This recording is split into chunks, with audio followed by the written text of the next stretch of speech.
Okay, ladies and gentlemen, welcome to Vote TV Primetime Show. I'm your host, Nelson Mike with Marioki.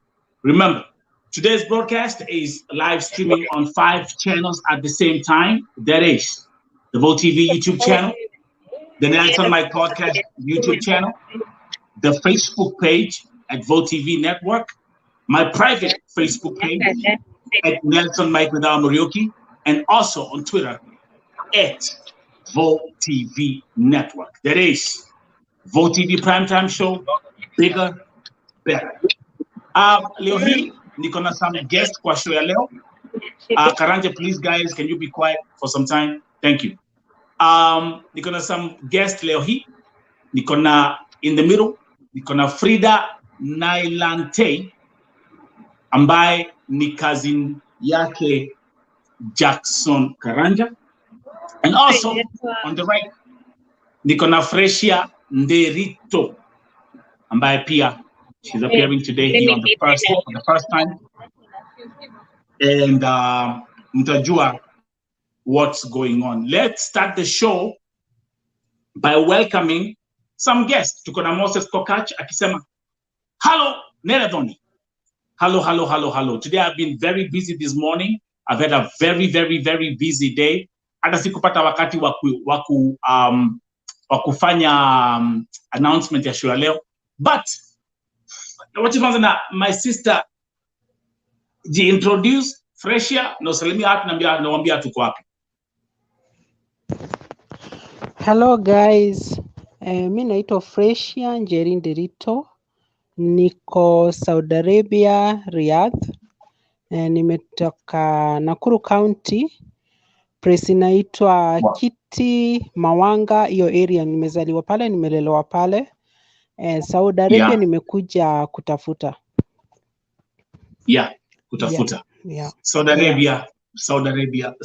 Hili jina Saudi Arabia limekuwa kama Coca-Cola ama mkate wa bofuru Nairobi ama Kenya mzima. The whole of last week imekuwa right now the top subject in Kenya, Njeri, ni Saudi Arabia. Before tuanze show kwa sababu tuko tu kwa introduction, umekuwa Saudi for how long? Na experience yako ya Saudi imekuwaje? Saudi Arabia tuseme niko hapa naelekea kumaliza 3 years. But it's not my first time to travel yani Arab country. Nimefanya kazi country kama Lebanon. Nilianza na Lebanon in the year 2012 till 2016. Nikatoka Lebanon, sasa nikakaa Kenya, nikapumzika Kenya kiasi, alafu sasa ndio nikarudi nikakuja Saudi Arabia. So Saudi Arabia, wacha niseme huku Saudi Arabia, yani mtu akikuja huku Saudi Arabia kulingana na vile nimeona na nimekaa na Waarabu, nimewajua, ni kwamba Waarabu ukitaka kuishi nao vizuri, usiwaoneshe wewe ni kichwa ngumu, ama usikue very rude, usikue mtu tough, yani kuwa mtu wa kunyenyekea, kwa sababu unajua ni nini kilikuleta huku. Wewe nyenyekea upate Kenya unapata, alafu finally utarudi uende nyumbani. Inabidi tu unanyenyekea kwa sababu umekuja country yao, unanyenyekea na unajifanya tu mjinga. Hiyo ndio life inafaa. Alafu huku Saudi Arabia, I think ni vizuri mtu akikuja huku akuwe ni mtu matured. Yani mtu anaweza kuvumilia, si akiona tu vitu tudogo anakuwa heartbroken. Yani kunataka mtu roho ngumu, roho juu, no? Roho juu unakuwa uko roho juu, hautetemeshwi ni mambo kidogo. Kama Mwarabu atakutusi, huwa wanatusiana huku, matusi ni kama tu salamu. Hiyo tu unaassume hapo hakuna kitu. Na ukiweza kukaa hivyo utaweza kupata na ukisema nikuulize, for example, nikuulize perfect example. Ukisema matusi kwa Mwarabu ni kama salamu. Let's say for example umeanza kuitwa kelb, umeanza kuitwa sijui nani, unanyenyekea tu unasema tu habari yako na unaendelea ama? Itabidi tu, sasa utafanya nini? hauna nini, hauna otherwise, itabidi tu kuassume. Sasa hiyo ndio unasema hapo sasa ni kuassume tu, hakuna kitu hata amesema, hata unaassume sio wewe ameambia na unaondokea. Mi wacha nikwambie, nikiwa Nelson Mike with Murioki, mtoto wa Naomi, wacha nikwambia kwamba mimi mtu aweze kaniita umbwa ama niite punda alafu ni nyamaze, itabaki either nikushike shingo ama hadi itaumia. But swali lingine, as you actually, I'm very happy Njeri for having you on the show. Number one, najua kwa nini the top agenda kwa show ya leo nimekuwa na subject ya Hannah Njeri ambaye pia ametoka kaunti yako ya Nakuru. Hannah Njeri, our sister, na in fact nitafanya hivi, wacha nikuonyeshe na wale amekuwa hapa the whole of last week, na pia as we proceed. Hannah Njeri alikuwa Saudia kama tu wewe, umetoka the same county Nakuru, and then all of a sudden bonake anapata news ya kwamba bibi yake amekufa, na kilichomfanya akufe alikuwa pale Deportation Center, fell from the 3rd floor, akaanguka chini, kutoka hapo hakujulikana. Kwa hivyo let's start by there she is. Umeona msichana mali kwa post zangu kwa profile yangu? Nimemuona mara kwingi sana, nimemuona kwa news za Citizen, NTV na pia kwa VoTV. Exactly. So huyu Njeri again ni ametoka county yako. She's from your county in Nakuru. Yes. So just FYI. Ndio hiyo. Okay? Ameaga dunia, amekufa, 26 years old. Oh, pole. Hivyo akiwa mdogo, na ameacha watoto 3. Ndio. So tutaingia story ya Njeri, lakini ningetaka tuanze na story yako kwanza. Ndio. Uko na cousin ambaye pia amekuwa Saudia. Cousin yako anaitwa Julian. Ni Julian ama ni nani? Julian. Julia. Julia, tueleze. So 7 months ago, all of us haja communicate na familia yake for 7 months. Hebu tuambie vile kunaendelea. Okay, Julia alikuja hapa Saudi Arabia tuseme ni 4 years ago. Akakuja akafanya kazi, akamaliza contract yake nikisikia, and I request kulingana na vile nilisikia, ali request huyu boss wake ampe release letter, awe yani akue, yani abadilishe jina kutoka jina yake, ampe release letter, awe akijilipia inaitwa ID na visa, awe akijilipia kila mwaka. So Mwarabu kulingana na wivu ya Mwarabu akakataa. So akamwambia niendelee kufanya kazi pale kwake ama arudi Kenya. So kwa sababu hakuwa anataka kurudi Kenya, akatoka akahepa na akakuwa KEMBOI. Amefanya kuwa KEMBOI, akafanya kazi. Wakati mimi nilikuja Saudi Arabia, ilikuwa atatumit na yeye this year January. Ndio my last time kuongea na Julia. Akaniambia press yenye alikuwa amehostiwa, yule ambaye alikuwa amemhost ambaye ni Dalala, alishikwa last year November na akadipotiwa nyumbani, sasa ako Kenya. So akaniambia hata akitokea kazi kutokea ijaza, yani vacation, ataenda wapi? Nikamwambia usimind, unaweza ukakuja kwangu, tuwe tunaishi na wewe, unaenda kazi alafu unarudi, cause mimi naishi place inaitwa Shiva. Nikamwambia hapa Shiva hata ni safe hapa, hata iko mbali na Riyadh. Shiva iko Riyadh ndani. Okay. So nikamwambia Shiva is a better place, kwa sababu mimi hata sijaiona hiyo msako, kwa sababu ni estate, yani sijaiona msako ya makalau nini vitu kama hizo. Nikamwambia hata Shiva unaweza ukakuwa uko safe. So akaniambia place yenye ako kwa kazi hawajamlipa pesa yake, imeisha mwezi moja na ameelekea sasa wiki 2. Anataka alipo ya mwezi moja, hata hiyo wiki 2 anaweza waachia, kwa sababu anaona wakiwa na ukora hivi. Nikamwambia sawa, wewe ngojea basi, wakikulipa alafu utaniambia ndio nikupinie location, nikuambia mahali utakuja.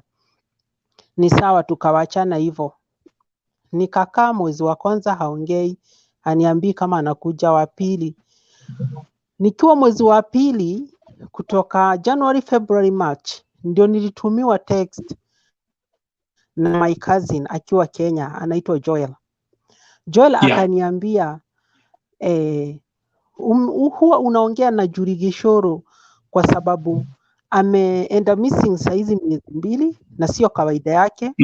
Huwa haongereshi familia, hatumuoni online. Kuna mtoto wake ana join high school na tunahitaji pesa na amenyamaza tu hivyo. Nikamwambia serious. Nikamwambia sasa vile tulikuwa tumeongea. Nikamwambia wacha nijaribu kupiga call yake direct local number. Nikapiga ikakataa kwenda, ikasema tu tit. That means hiyo namba haitumiki. Sasa ikisema hivyo nikakaa the local number ya Saudi, that is the +966 number. Okay. Yes.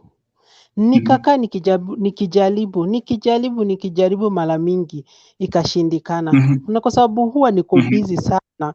Kwanza nikaachana na hiyo mambo sana, nishughulike kwanza na kazi. Nikasema tu atajitokezea tu, ni sawa, tujitie tu nguvu, atakuja.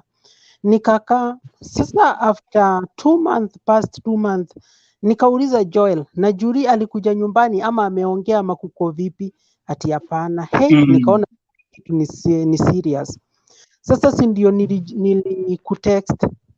Nikakutext sasa, ndio nikakutumia details zake, picha yake na na passport number na in case kama kuna mtu mwenye anajua press yako anaweza kutuinform.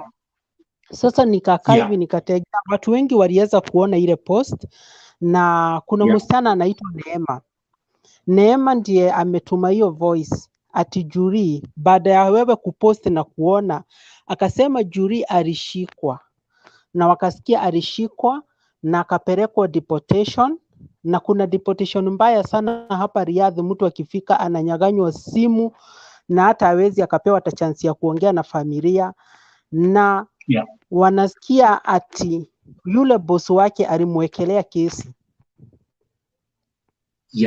Hebu ambia watazamaji ndio wajue ako deportation gani hapo Riyadh. Deportation sasa ndio haijajulikana ni gani. Yeye alitumia group, vile alitumia group message akasema ameshikwa, hakusema ni deportation gani, na simu yake ikaenda off. That means ako hapa Riyadh deportations, but kuna deportation mingi ambayo sasa hatujui ni gani. Okay. Naweza nikakwambia maybe based on vile umeelezea na zile experience nimekuwa nazo, niko 80% sure ako Tahir. Ndio. Sasa pale again, thank you very much kwa watu followers on followers wa VOTV. Na mjanga watu, you never know. Unaona hiyo post vile tu niliweka pale kwa Facebook page, ilianza kusambaza and within actually I think the same day tukaanza kupata ujumbe hapa na pale vile kulikuwa kunaendelea. Kwanza ilikuwa yule msichana alisema kwamba walikuwa wanaishi pamoja kwa host moja. Huyo msichana mjua pia, huyo msichana pia ni Kemboi by the way. And then from there lakini sasa we have an official statement, and nimepata hiyo audio ya kwamba ako deportation, ako na kesi amewekelewa na kafiri. Na sasa mjue, ningetaka pia kama familia yake Julia iko hapa wajue ya kwamba kama amewekelewa kesi na kafiri ndio tu anaweza akasign exit ya mtu ambaye ameshikwa pale. Na ndio tunapata ya kwamba tuko na kesi mingi, watu wamekaa huko deportation for miezi mingi sana kwa sababu kafiri amekataa nini? Amekataa kusign. Then tuko na issue ingine pia, kuna ile reluctancy ya watu wa embassy wanagojea. Sasa ukiwa pale my friend ni kama uko on your own. One thing nilikuwa nataka ni make sure tumeongea leo ni familia yake sasa, akina Njoya, mtoto wake wajue pahali yuko, ako deportation ambayo hatujui ni gani. Ndio. Ni kweli fresh. Kwa hivyo hiyo ni information ya kwanza. Wacha kwanza as we proceed, let's say let me say hi to some few people who are joining me tukiendelea na the Vo TV Primetime Show. Remember, broadcasting on 5 channels at the same time. That is Vo TV YouTube channel, the Nelson Mike Podcast YouTube channel, the Vo TV Facebook page, my private page on Facebook at Nelson Mike with Muriuki, and also on Twitter at Vo TV Network. Jane, karibu. Moses Kokach anauliza, she was charged with running away. Absolutely, that's what happens. Nikumaanisha alishikwa. Kuna msako mkubwa sana ambao unaendelea Saudia, by the way, wale ambao mko Saudia mjue hivyo. And that's why she was arrested. Let me also welcome nani Tafida Nyabura saying, sasa Nelson, sisi ndio wengi kabisa Vo TV, sisi ndio wengi. Niko na my sister hapa ambaye ameingia, Njeri pia ambaye yuko Saudia. Na kuna swali nilikuwa nataka kuuliza Njeri, umefanya kazi Lebanon 4 years na umefanya Saudia 3 years. Ni nchi gani mzuri kushinda ile nyingine? Wacha tuseme upande wa pesa Saudi Arabia is the best. Kwa sababu kule Lebanon mshahara iko chini. Although Lebanon is a free country, na Lebanon ni vingumu sana kupata cases kama hizi za mtu amesingiziwa. Kama hujafanya, you know, wale watu ni Wakristo, ujue hivyo. The majority of Lebanons they are Christian. So ni vingumu sana kupata Mulebanese kukusingizia jambo lenye hujafanya. So hakuna hizi cases mingi ati za mtu kusingiziwa, unapata tumewekwa jela kwa sababu ya kusingiziwa. Ni vigumu sana.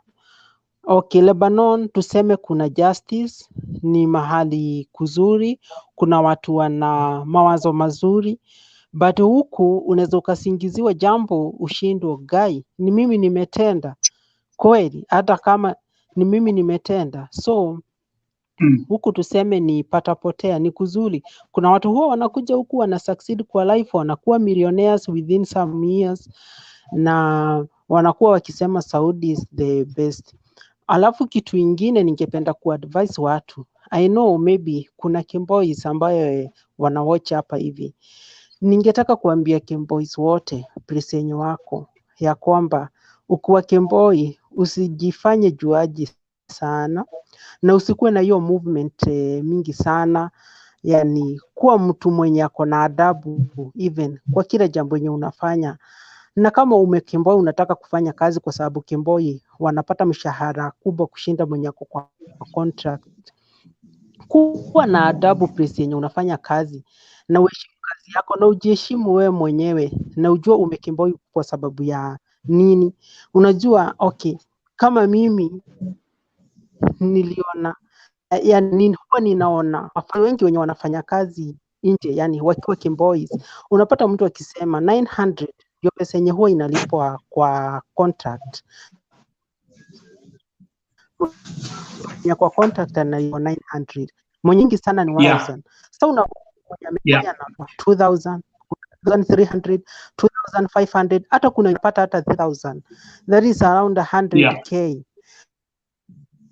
Huyo mtu unaona KEMBOI anakuambia niko na watoto 2 university, niko na watoto kama 3 high school, na ile na unajua life ya Kenya saizi vile iko juu.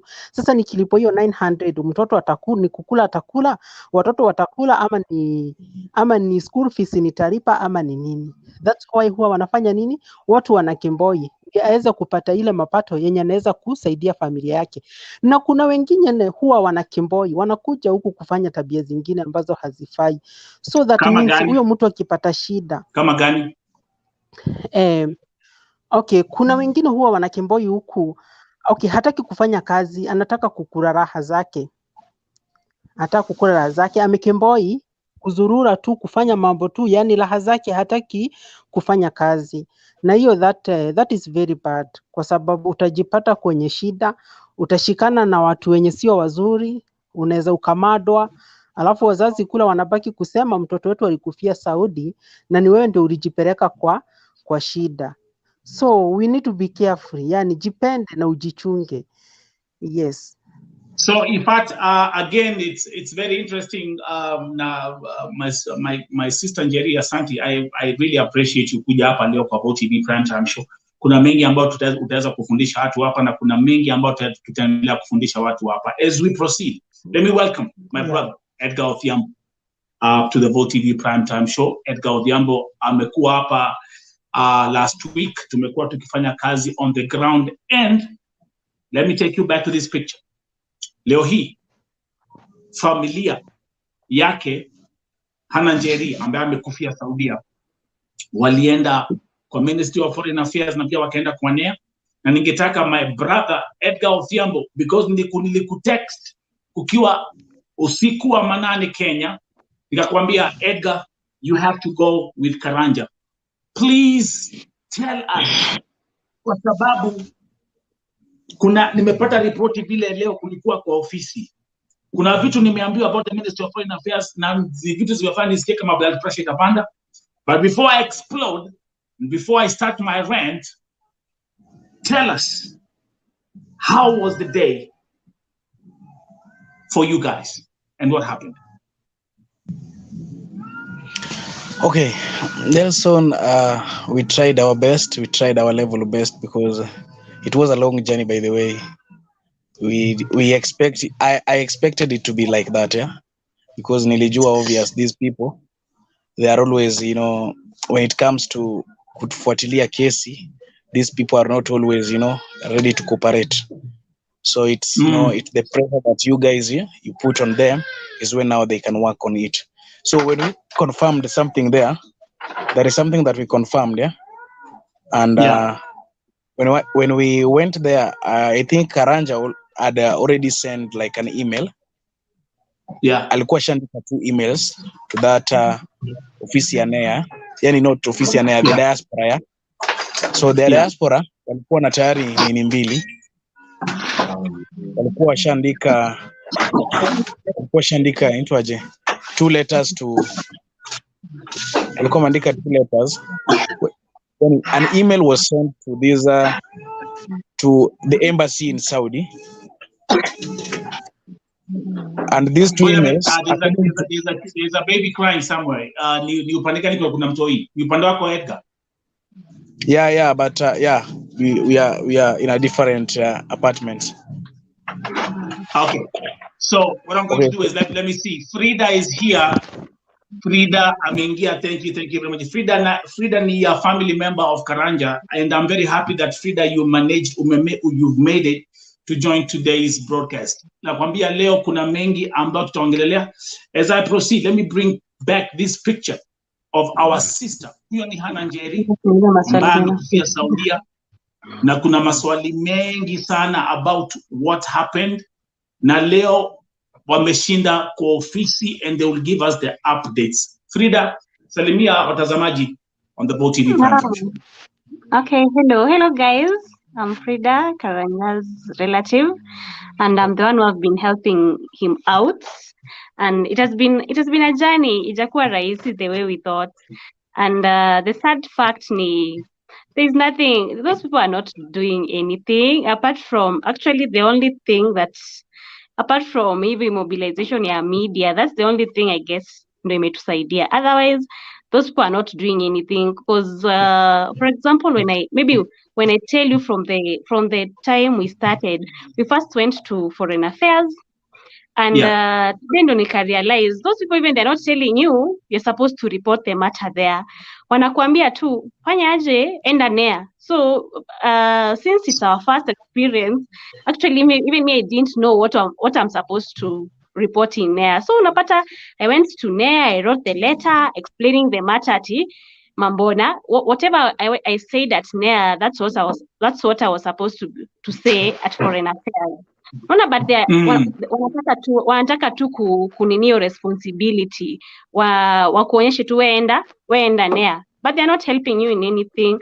So today no tulienda like we had to be kwa wakali, we had to say like tutoki hapa kama wacha hawa watu wafanye nini hadi wa receive, wacha tuone mnasema hawapatikani. Weirdly Karanjaka wa call na wakashika, even they were shocked because unapata hao wenyewe hata ni kama even they didn't know what's happening. So actually, even so my sister Frida, now I wanna watch you broadcast. By the way, Frida, say hi to you, another lady. And huyo msana ako hapa ni anaitwa Njeri. Na Njeri is actually from Nakuru. We are from the same county. And na ako Saudia. Na Njeri fata alini contact a few days ago about kazini yake ambaye pia she has been missing for 7 months. And just imagine after kuweka your post on my Facebook page for the same day, there was a breakthrough tukaweza kujua pahali yuko na what's going on, but she'll stay here kwa sababu akona mambo mengi pia ya kutuambia na pia kuelimisha wengine. Njeri amefanya kazi Lebanon, amefanya kazi Saudia.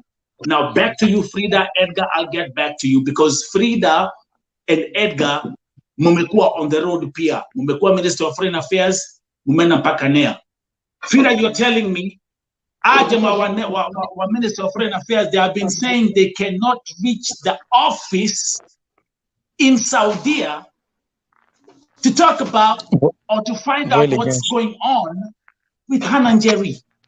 In fact, palikuwa na excuse moja walipatiana ya kwamba hakuna network.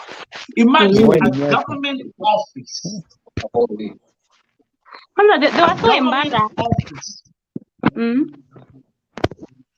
They were so embarrassed. They were so embarrassed because the same person wanasema tu like they were like, naona tumempigia hapatikani. At the same time to come call. Imagine he picked actually I don't know if that's God because he has not been picking our calls, but Leo at least maybe it was just God wanted to prove them wrong. God's intervention. Yeah, so unapata like alipick. And it was even a direct call. Can you tell the viewers for them to specifically know who picked up the phone, who picked up the call at the embassy in Saudi Arabia? Juma. Into Juma, yeah, Juma. Your jina ukitaja, my sister Njeri ako Saudia. And Edgar, you know, ukitaja jina Juma kwa hizi social media streets, nakwambia watu upatwa na blood pressure ingine mbaya sana. So she picked up the phone. Every day. I've been texting Juma.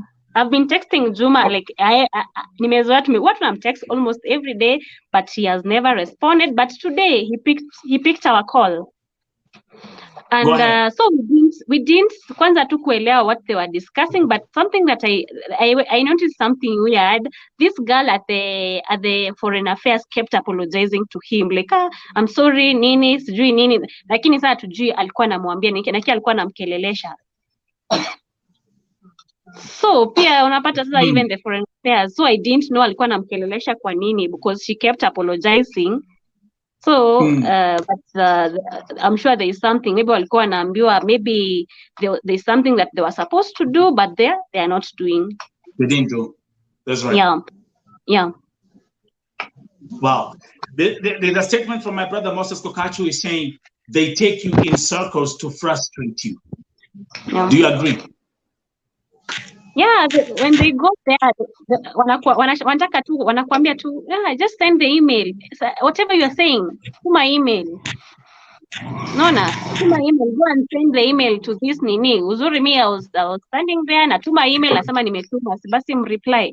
It was like that. Sasa hadi at least finally sasa ndo tukapata at least feedback yenye at least tulikuwa contented kidogo cause at least we got huyo Juma aliongea. Unajua at least kama aliongea and na tujaipata any official communication. Alafu the sad thing due to this people are taking advantage.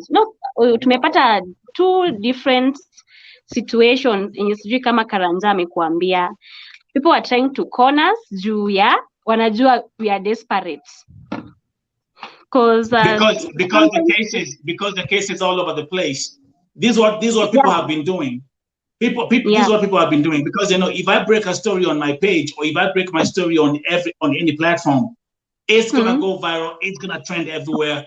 Other media houses are picking up on these stories, and then it becomes a hocus pocus. I can give you. I've had people coming out to me saying they are DCI officers. I've had people contacting me saying they are journalists working for Daily Nation or Standard newspaper, I've had all these kind of situations. Before niendelee, let's go to Saudi Arabia. Njeri, hebu ambia watazamaji reputation ya embassy ya Saudia inakuanga aje watu wakiwa na shida? Saudi Arabia, hata sio Saudi Arabia peke yake. I think embassy zote zenye ziko Gulf huwa hawananga kazi yetu. Sasa mimi huwa najiuliza, hiyo kirauni ya Kenya imewekwa hapo ya kazi gani? Ikiwa hiyo kirauni haitaweza kusaidia mwenye hiyo kirauni, imewekwa hapo ya nini? Si tafadhali basi zifukange tukijua hatuna embassy, kuliko zikae hapa na haziopati. Ukienda pale unatolewa ukali, unatusiwa, hata unaweza ukarudishwa nyuma, ufukuzwe, uambiwe enda kwa kafiri wako. Unakuja hapa kufanya nini? So like now Njeri, kazini yako ako pale kwa embassy, ako pale kwa deportation. Ndio. Kazini yako kafiri amekataa kumsainia exit. Yes. Amekataa kumsainia. Hiyo delay yote ya deportation ni kwa sababu kafiri amekataa kusign exit. Na ndio. Hebu tuelezee hizi mambo ni mambo unajua sana. Kuna vile embassy inaweza ikaingililia wasaidia kuprocess emergency travel documents, ndio kazi inatoka pale deportation. Yes, of course, yes. Wako na uwezo. Wako na uwezo kabisa. Wako na uwezo protect citizen wao, wako na uwezo wa kumpatia, kwanza inaitwa emergency travel document. Wako na uwezo. Yes. But hawawezi kwa sababu yani ni kama kudharau watu, kuchukulia watu easy, very easy. Sasa mimi sijui ni nani kabisa. Sijui ni nani anaweza kuwa yani anaweza, but sijui. Even I don't know what I can say. Foreign affairs inafaa kupatiwa mtu mwenye atakuwa ana command embassy ziweze kushughulikia Wakenya especially wenye wako Gulf, kwa sababu hizi nchi zingine sijasikia shida yoyote. Nchi zingine kama Canada, America, penye huko Australia, hizo nchi sijawahi sikia ati embassy ati wanafukuza citizen ati amekimbilia pale mariki yake yuko apate usalama anafukuzwa ama anakosa kushughulikiwa. It's so sad.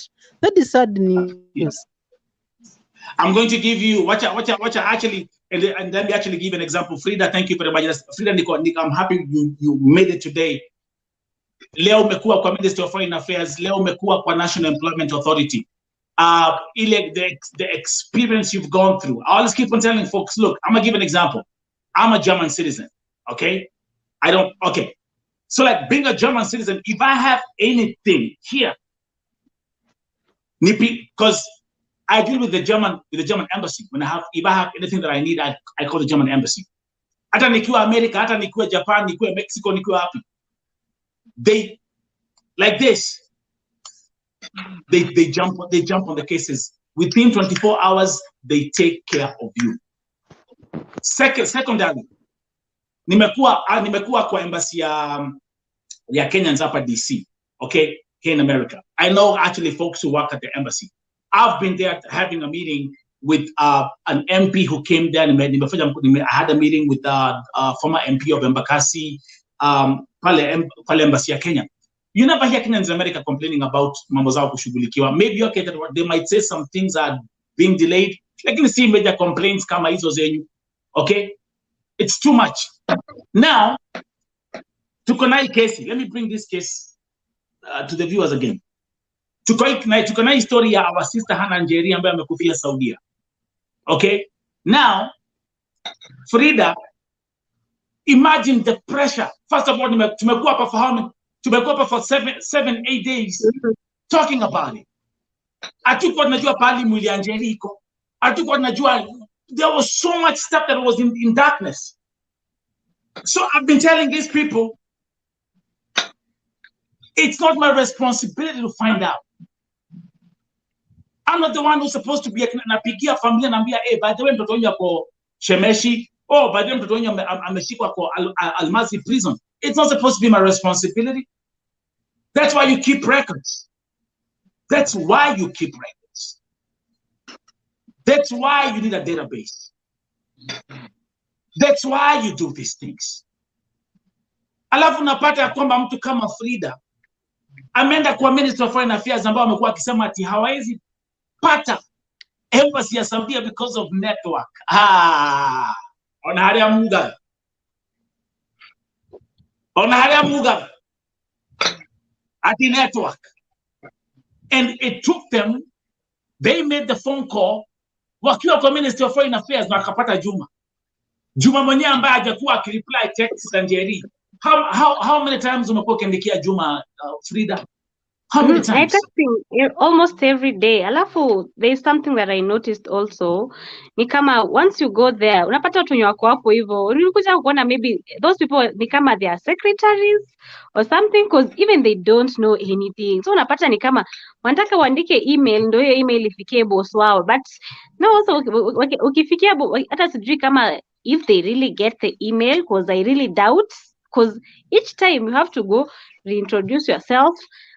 Ati wanasema to they don't get your calls, sijui nini, but so unapata like hapo hivyo clearly hakuna help. Kama if ni secretary anapata, I guess those were secretaries venye niliona, kama hapo hivyo kazi yao ni kuandika email. Unaona ni kama kazi yao ni forward the email, that's their work. So you can imagine that's where you're going to air your problems, waiting to be listened to. So that's so sad, very sad. That's crazy. Hey, folks, today, again, welcome to VOTV Primetime Show. This time, bigger, better. Broadcasting on 5 platforms at the same time. That is VOTV YouTube channel, the Nelson Mike Podcast YouTube channel, the VOTV Network Facebook page, my private Facebook page at Nelson Mike with Muriuki, and on Twitter at VO Television.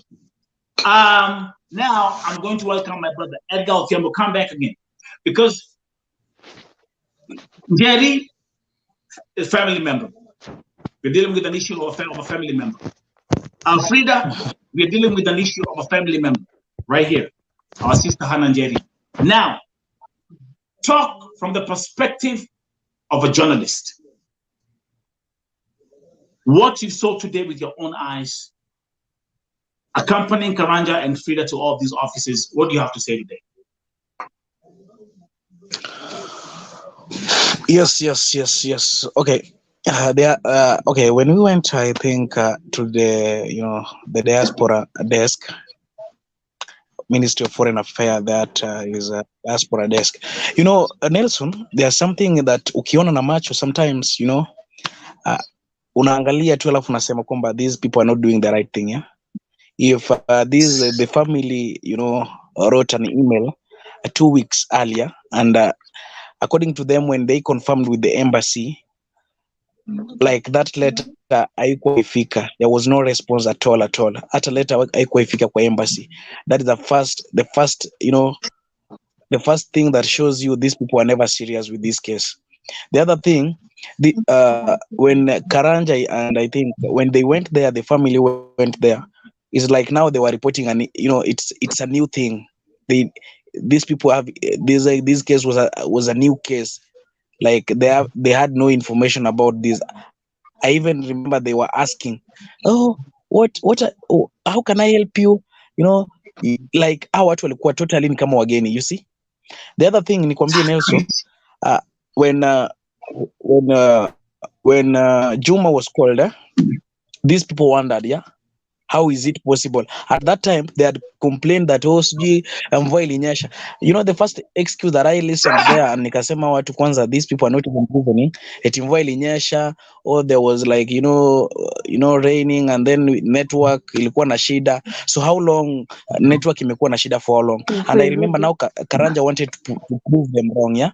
So Karanja decided, to call Juma direct, and it kind of wait, Edgar, these people are Edgar. amazed. Yeah. Yes. Edgar. Yes. Did they seriously put the blame on the rain?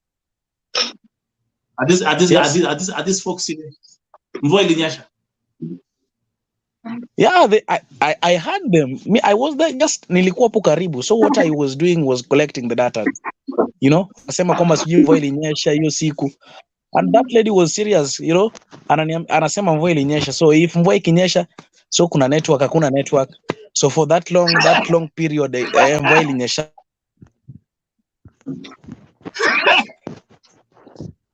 Oh gosh. Oh gosh. Nakumbuka hiyo. Yeah. I think Edgar got behind kidogo. Jesus Christ. Hey, if you're watching, can you please type in the comments mvua ilinyesha? Just type chat. Mvua ilinyesha. You know, these people are funny. And let me tell you something, Nelson. So meanwhile, when we were, we are doing all of this, I remember something, and I told Karanja that just after calling, I had that. I think I've not yet sent how we communicated with the Juma, because everything I like collecting data, and then I compile them so that even though I had somewhere to refer, so the conversation between Juma and Karanja at that time, I think I had it. You see? Yeah. The other thing, I decided to call the lady called Josephine, the lady for ASMAC. Yeah, there's the chair lady for ASMAC, just to inquire if she has something. Anasemanga kwamba hizi kesi zote za Saudi, if there is a problem, anakuaga nazo, So I decided also to call her. So akaniambia amekuwa you remember there's vitu venye anasemaga, I was in Saudi, I have this case, akona kesi ya huyu msichana, ajuji na msichana, you see? Yeah. So when you look at this now, after you explaining to her, now anajifanya kwamba najua, now he want to take all of this information, akijifanya kwamba najua. You see the way she always, anapenda kuweka vitu. So mara siji, I was in Saudi and I had the case of this lady. Everything, when you listen to them, are rumors, based on rumors, no facts. Number one, kama kuna Saudi alienda ni Riverdo. We are not stupid. Yeah. Frida, let's go back to the story of kulikuwa na mvua. Actually, before we proceed, let me introduce to the viewers my new brand, which is online, and that is Black Voice America. I've launched this brand, I will talk more about it as we proceed. If you want to check out the collection, just visit blackvoiceamerica.com. I've seen the comment of my sister, Sofika, watching all the way from Namibia, saying, Nelson, also, you should launch Black Voice Africa. I tell you one thing, that is already prepared. But let's come back to the story. Frida. Yeah. Sasa pali, after hii kuzunguka yote, how long? No, there's something you mentioned, and I want you to say this to the viewers. Hata kama mtu amekufia deportation, who is in charge of the body? The agency. Can we repeat this loud and clear? Yeah, the agency. The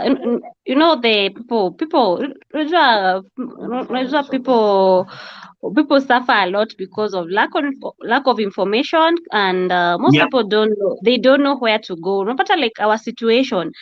No, we're not getting any information from the official nini. So tuna rely on any information yenye tunapata. So unapata I've been in contact with all the agents. Unapata wote wako they're all over me. Oh, imefanyika nini? Unajua that case, it happened at the deportation center. So it's government to government. So unapata sasa tukaenda tukauliza nini? Tulienda kwa foreign affairs. Wanasema hata kama ni alikufia wherever, inakuwaga like the contract inakuwaga like as long as wamepeleka, anything has happened, they're the ones who are responsible.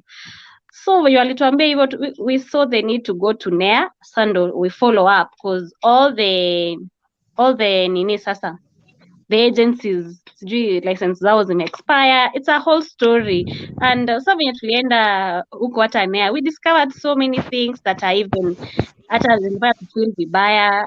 Unapata two people, those people are just unashangaa, like we aired out our problems and we stayed there for almost, even Edgar can tell you, tulikaa huko and tulikaa sasa ni kama tuliambiwa stories zote za watu wenye wanakuja Saudi Arabia because they're trying to defend themselves, kitu kama hiyo. Lakini sasa tulienda huko wanawaambia, so we were questioning them. Sasa vitu kama hizi, the story of Hana, unapata like hapo hizo mambo zote ilikuwa tu negligence. Kama if they could be protecting the girls, ama hata wakisema unajua this thing, hata kama it would end, if people could be going to Saudi through the right channel, unapata wote tena yeye, unajua mtu akienda hapo hivyo hajui kama anapelekwa through the right channel ama the wrong channel. Yeah. Unapata all the documents were forged. Unapata yeye hajui kama aliforjiwa, anaambia all the documents are here. That's what they do, and I'm going to be very specific because that's one thing, and actually we'll continue with this discussion this week as well. Unapata ya kwamba Njeri na kuna uko hapo juu, unapata ya kwamba ile contract ambayo Kadama anapatiwa akisafiri pale airport, unapata the next of kin is a person you don't even know. Unapata even the phone number they put on the contract for the next of kin in case of an emergency is someone that you don't know, and I will always make reference to one very famous case of Beatrice Waruguru.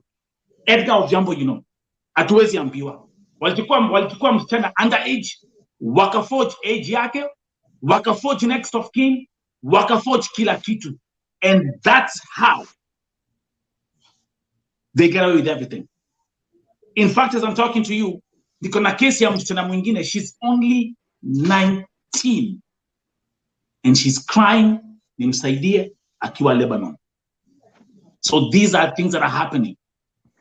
Do you have the feeling, ukienda kwa Minister of Foreign Affairs, ukienda kwa NEA, Edgar and Frida, do you have the feeling they are overloaded? Yeah, I guess they are overloaded, Yeah. but they are not. If they could be using the right channels, and those people, if they could be caring about people, because unapata this case, these are some of the things zingekuwa wangeavoid kabisa juu. Me niliwaambia, I just told them to explain to me what's the process, because clearly how Hana went to Saudi Arabia, trust me, hata Karanja akiulizwa, he can't tell you. No, because it's another story, a whole story. Because unapata they forged everything. I was so bitter, and I called the agent mwenye alimchukua, and she was denying. Oh, unajua ati huwa tunaikaga ati the next of kin afai kukua the family members juu ya nini. Nikamuuliza Hana, what's the definition of a next of kin? Yeah, and nikamuuliza, I just accepted, nikasema sawa. Hana had both parents, but kwa hizo information apparently akona death certificate of the dad. Sasa nikamuuliza hiyo death certificate ilitoka wapi? And I told her, I just told her, hii mambo yote ikiisha, I'll just go for her, because na mambo na kuforge nini, because it's not right. If they could have, I strongly believe if they could have used the right channel, right now we couldn't be here. Trust me, because we even don't know how she went. Trust me, it's Frida, very sad. Yes. Now that's going to be another hocus pocus. Why? Yeah. The agency that she left with in Kenya, their license has been revoked. The office in Saudi Arabia, their license has also been revoked. And what these people do, just like the cancer tumor, they mutate, which means, let's say license yako imekuwa revoked Njeri. Let's say my sister Njeri ilikuwa na license ambayo ilikuwa inaitwa Njeri recruitment. License yake ikirevokiwa na NEA, akiamka kesho anafungua ingine anajiita Makrofia Recruitment Agency. Same person, different agency, different name. And that's why you find in Kenya right now as I'm talking to you. And I want you guys to pay attention here. Last year, when I was dealing with some very serious cases, Kenya had only 384 registered agencies. 384. Sai, we have over 1,000 agencies in the country, the ones we know. Sa kuna hizi bonoko. Give you another example.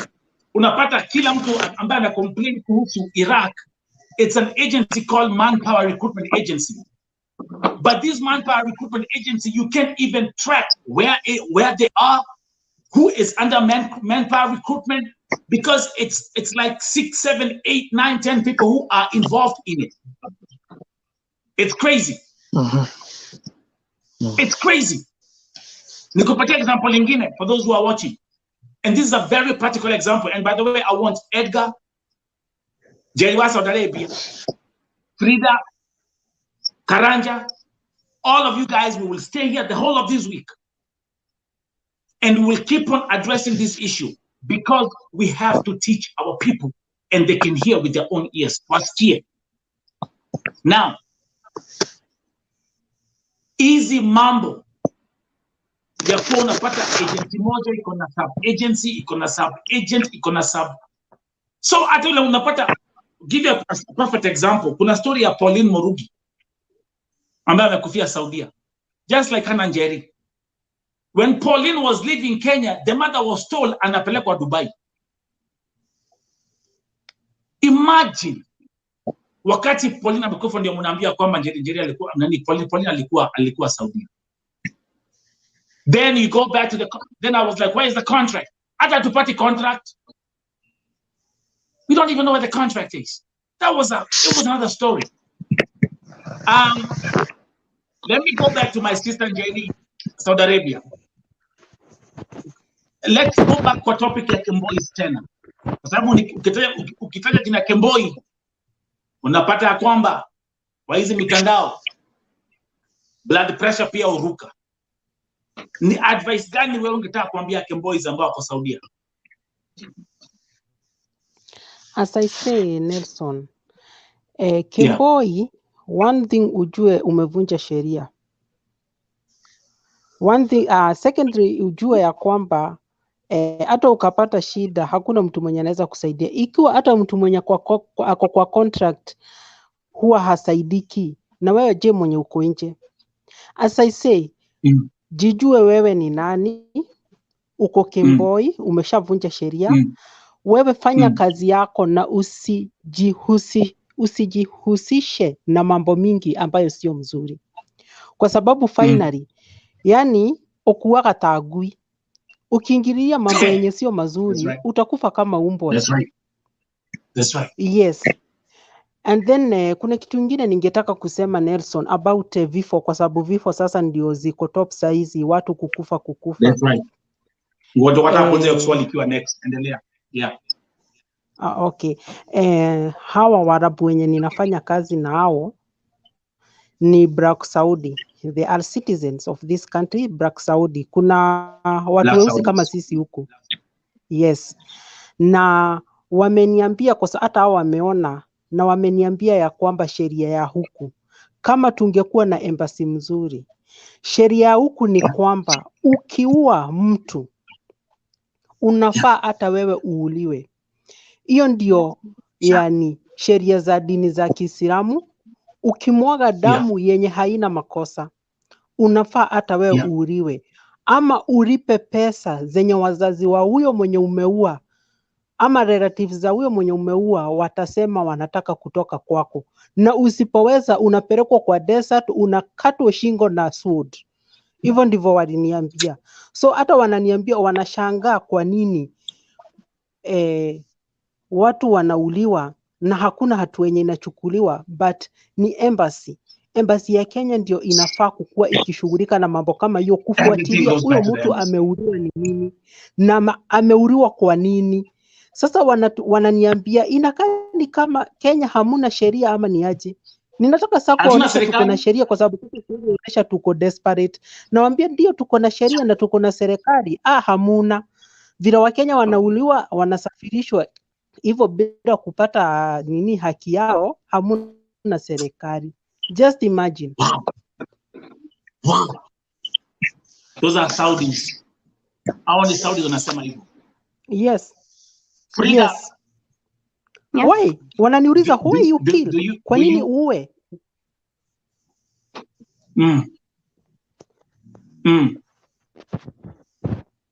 Wow.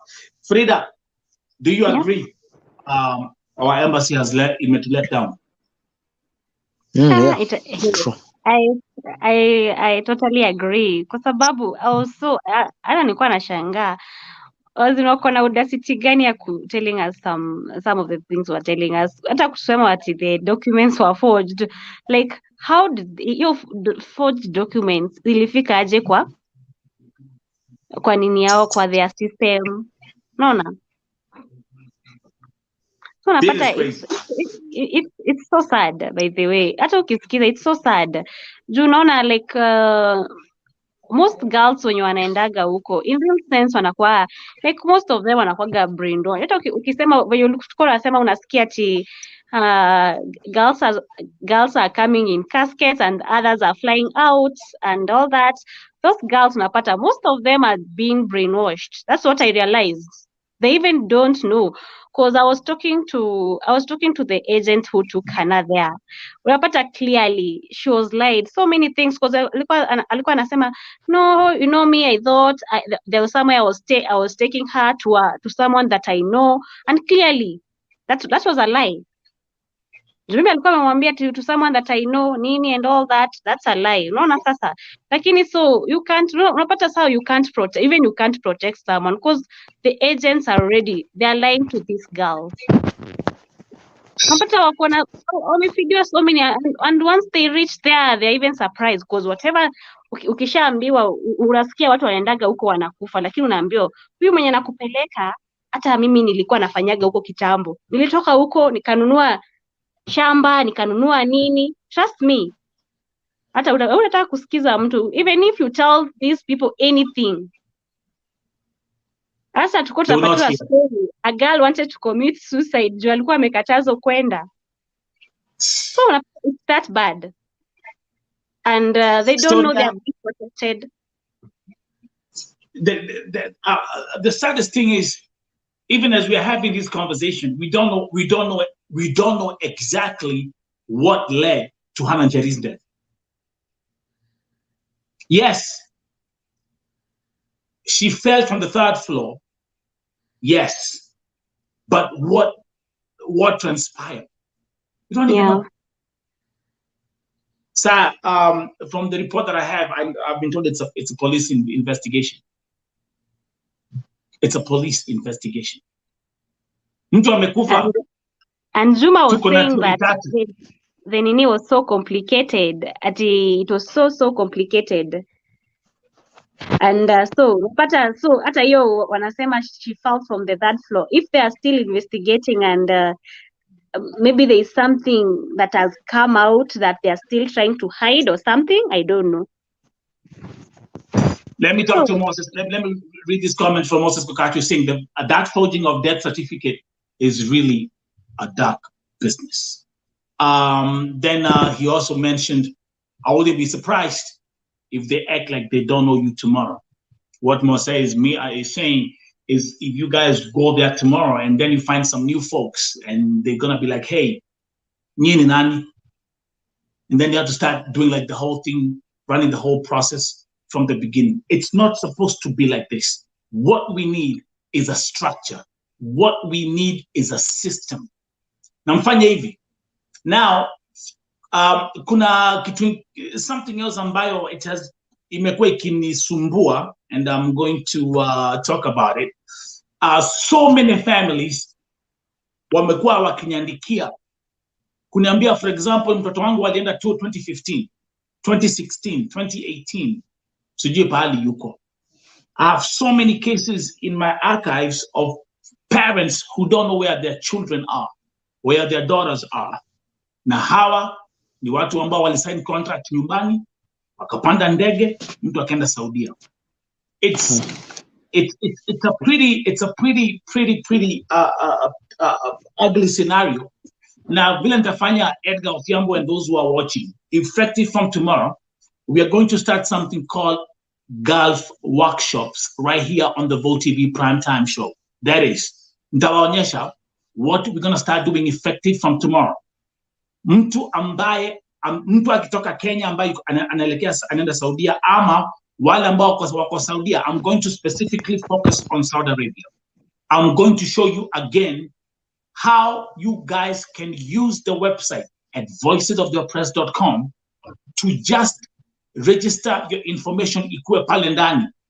Just in case if anything happens, tuseme something happens to a victim, all we have to do is retrieve your information, na information yako itakuwa na majina zako, next of kin, phone number, na information ya passport, na kafiri ambao unafanyia kazi. Thanks God.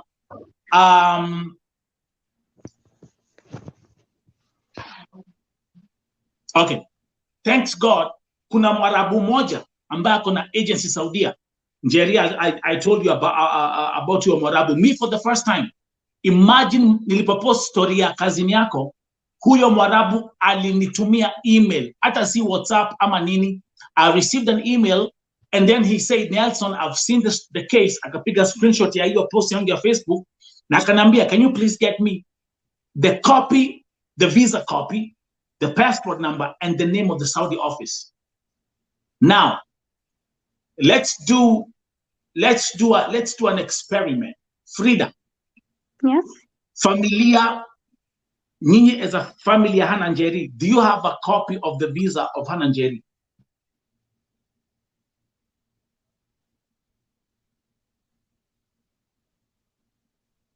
I think I'm a ham. Okay, Njeri, Saudi wanisikia? Nakusikia, nakupata. Okay. Frida, wanisikia? Frida amehang. Kwa hivyo umesikia Njeri, huyo Mwarabu alisema he was very specific, akasema nipatie a copy of the stamp ya visa. Number 2, nipatie jina ya ofisi ya Saudia, si ya Kenya, ya Saudia. And 3, the passport number. Kwa wale ambao wana watch hapa, those who are watching this broadcast right now, please make sure if you have a relative, ama kama mtu wako anafanya kazi Saudia, tafadhali make sure you as a family, you have the following information: the passport number, picha ya stamp ya visa, and the name of the office in Saudi Arabia. Hizo vitu tatu. So which means moving forward, tukidil na kesi, those are the 3 things we'll be going for. And I hope, I've been talking to this gentleman, he's really willing to help. Kwa sababu hata yeye pia amekuwa na recruitment agency for 30 years. Ako Saudia in Riyadh. And maybe this could also be another channel that I can use to see how we can help people. Kesi ya your cousin Njeri is a perfect example. Me posting the story on my Facebook, and within 24 hours, kupata information exactly what has happened to your cousin. And as we speak, we all know ako kwa deportation center. So guys, I repeat, this week, we will start running workshops. Watu wakuje hapa. Edgar Ofiambo, I will need you guys. Because then I can give you guys administrative roles on the website, whereby if we receive any information, the database is there. We just retrieve the database, and then we can then now start coordinating with these offices, Ministry of Foreign Affairs, the National Employment Association. Again, this is not something which I'm supposed to be doing, but we need a system, we need an infrastructure. Kwa hivyo mwambie, tell your friends to tell your friends, effective from tomorrow, we'll start Gulf workshops. It's going to be a panel where we will also educate. Njeri, kuja hapa kesho, be here tomorrow. Ndio tuendelee kuelimisha watu. What now we need to do? We need to stop. We've had these cases will not end. These cries will always be there. Tomorrow we have a new president being sworn in. Na nimefanya a Vote TV poll on YouTube. 70% believe that things will change in Saudi Arabia once William Ruto is sworn in as a president. Edgar, Sure. What do you think? Yeah, we have tukiangalia vizuri, everybody thinks that this new government, I think it's full of promising. Yeah, when you look at it, it's a promising government, because I think we are going to have changes, because most of these cases that we guys let me just I even told you that most of these if we are having a flight from Saudi coming to Kenya, yeah, immediately confirm we always receive bodies. That is not a lie. I can confirm to you that when Diana came, there was a body. Yes. Yeah. Yes. When Nelly Chelagat came, there was a body. Body. Yes. You see? And the other time when you remember when Josephine was doing an interview at the airport, yes, claiming that she's taking another ladies to Saudi. Yeah. Yeah. The same day there was a troop from Saudi, and there was a body also. Yeah. It's like every time we are receiving, like every time our ladies are coming back, we have like a must that a lady must be brought back in a casket. It's like a must. It's crazy. It's crazy. And actually, let me also confirm that I've just overnight I've received 3 more cases from 3 different families that have lost their loved ones in Saudi Arabia.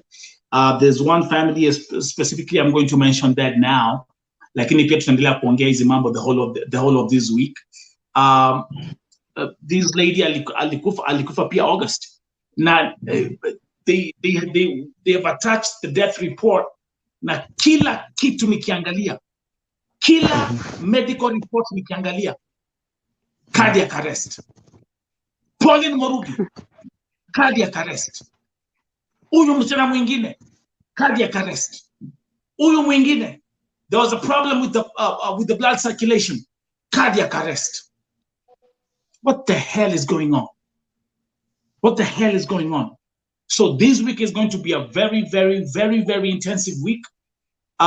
Make sure watu wa join hapa, watu wakuja hapa na kalamu na karatasi. It's time now to focus on having a system. Now what I'm doing here at Vote TV, Karanja, Frida, Njeri, and those who are viewing this program, the website, voicesoftheoppressed.com, there's going to be a specific platform that we will target distress cases. And how this thing will be working, watu watakuwa anaweza kuripoti pale kwa website, unaweka information yote. On this end, all I have to do is download, have all the names of the victims in an Excel sheet, and now we can push that to NEA and push that to the Ministry of Labor and push that to the Minister of Foreign Affairs at the same time. Wacha hivyo, Josephine alikuwa anabeba makaratasi hapo akienda hapo kwa airport. Yeah, Josephine, this is not 1911, okay? This is 2022. We got something called database. So stop being old school, running down with some papers, makaratasi hapo ati nimeangalia hapa sijui nini. No, we have technology, okay? And that's something that I'm going to really put a lot of effort in, build a team. Ndio hizi mambo jameni. Frida,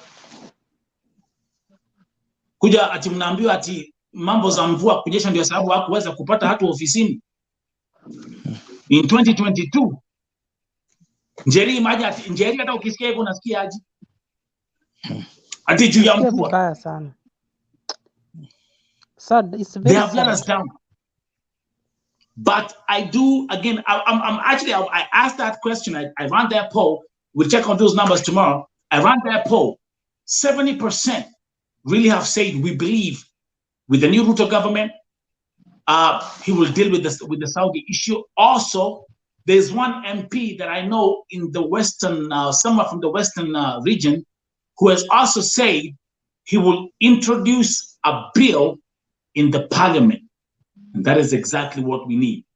I have a petition that was passed in the parliament last year, November. We will get into all this information. What we need, and what we need in Saudi Arabia are legislations, not TikTok, not Facebook, and not YouTube. Legislations. And once we have legislations in place, I guarantee you, things will be different. Things will change. At the same time, watu wanapanda ndege kila siku. Ukienda pale JKIA, every day it's hundreds of people who are flying to the country. Hundreds kwa ndege moja. Wanapiga maselfie wakicheka. Lakini familia zingine ziko pale kwa airport zinapokea majeneza. I mean, it's like it's crazy. Edgar, ulikuwa pale kwa airport. You are watching all this thing happening in real time. Wanalia. Parents wengine wana faint. Wengine wamekuja kama vichwa haziko timamu. Kina people like Lois Wairimu. But at the same place, at the same time, wako ile side nyingine akipiga maselfie ati wanaenda KSA. I mean, I don't have any words right now, but Frida, Rosio, tokoto ya Kasheri, kesho turudi hapa. Edgar, Omera, kesho. What do you say tomorrow in now? What do you say tomorrow in the Luo language? King.